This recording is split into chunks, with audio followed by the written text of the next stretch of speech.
bounce back players. A lot of guys, a lot of big time names that may be on our list here struggled last year, whether it was injuries, a lack of performance. Otherwise, who are your go-to guys that you can see making a bounce back this year? Do you want me to give you all stars or do you want me to give you my list? You can give me your list. Because It doesn't. okay, bounce back players here. I look at a guy and I think he'll be an all-star this year. I think he will be an all-star. Give me Trevor Story. I Ooh. really like Trevor. He can be an all-star. I mean, last year he was injury riddled. He had the weird year before that where he just got signed to Boston. I think he gets in a full season and he's over there. There's not a lot of pressure on him right now in Boston. He signed the big contract, but this was a guy a couple of years ago. He put up solid numbers. And I know you can mention Coors Field and stuff, but I think he will lead the American League in doubles this year. He can wear out that green monster. He still has great speed. I think Trevor Story bounces back and has an all-star year. And I don't want to stop with just him. I think this guy can enter Cy Young conversation with his bounce back year. And I'm going with Aaron Savali of the Tampa Bay Rays. Aaron Savali, and you might say, okay, maybe that's not a stretch when you say bounce back. He had an ERA north of 5 since being traded to Tampa Bay.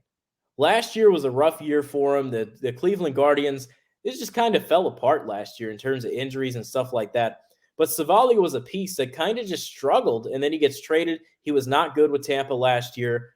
I think that this is a year where they get him right. They get him in their lab, and they get him going a little bit. I think Aaron Savali's another name. And a couple other I'll throw out there. I think Shane Bieber bounces back off his injury. But a couple names that I really want to keep an eye on. I don't know about if I'd go all-star level yet. I see a great year from Mackenzie Gore. I think he comes out of his Yeah. shell as a pitcher. I think he can really pitch well there. Avisail Garcia, I think, bounces back. That's a name you haven't heard a lot of over the years, but Avisail, I think he can bounce back as well. And Michael Conforto, he was a guy who had a lot of power. He sat out like 2 years before coming to San Francisco last year. I think last year was kind of just seeing another year of big league pitching. He's just got so much talent, and I think that power will show. And he's got some more lineup security there with Jung Ho Lee and anyone else that they got behind him. Yeah, that's a solid list of names there, but I'm going to rebuttal the first guy you named off in Trevor's Story. For those that are new to the channel, his numbers away from Coors Field have validity to them, in my opinion. They're absolutely scary. And even before he made the transition over to Boston, I didn't like it. I did not like his numbers away from Coors Field. There was a huge drastic difference from what he did in Colorado compared to what he did away from Colorado. Maybe he has a chance to put away those skeptics, including myself, this year. He has that opportunity. You believe that he can do so, but man, those numbers away from Coors Field, that's something I can't get away from me at all. But you do have a solid list there. For me, my guy this year is Carlos Correa.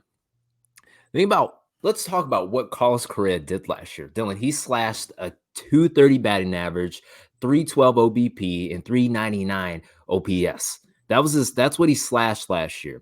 Obviously, he was affected by a left foot injury, but I expect him to bounce back and potentially be an MVP candidate. We all know that Carlos Correa has all the talent in the world. A healthy Carlos Correa is always contending for a possible MVP.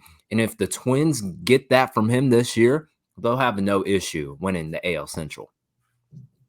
I like that. I think he's someone that can bounce back. I mean, he's a player. Those are uncharacteristic numbers. The low average, the low on base. I think he can definitely bounce back, and he could do it as well. But I like the young player in that infield. I like Royce Lewis a lot. He's a very underrated player.